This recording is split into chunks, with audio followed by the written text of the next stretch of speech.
शीशा नियन दिल तुरले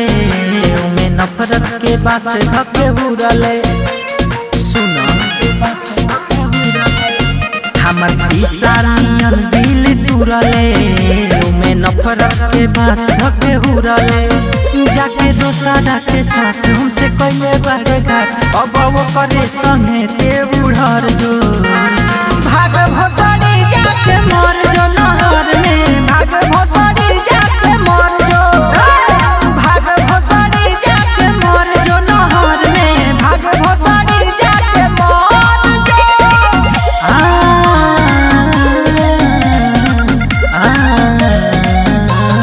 मर जो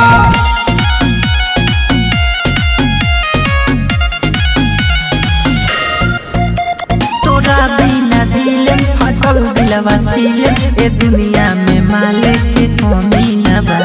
रहता नी जागल भइल बानी पागल गम छोड़ला के तोहरा तो तनी न बा तोरा बिना दिलम फटल दिलवा सीले ए दुनिया में माले के कमी न बा रहता नी जागल भइल बानी पागल गम छोड़ला के तोहरा तो तनी न बा तनी न बा हमारो के कहता दिलवा धोखा देले बारे ते तो सिलवा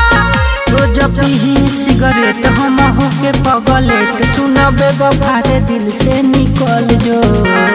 भाग भोसड़ी जाके मर जो नहर में भाग भोसड़ी जाके मर जो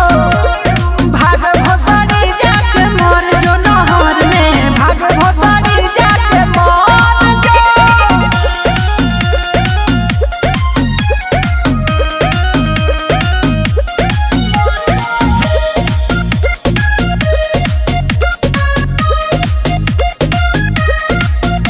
सारा गम भुला दम आजी के देखा दम चाहे दिल सीना से निकाले परी खाइल तोर कसम रे रहे उ भरम रे करब नाही माफ तोरा पाप परी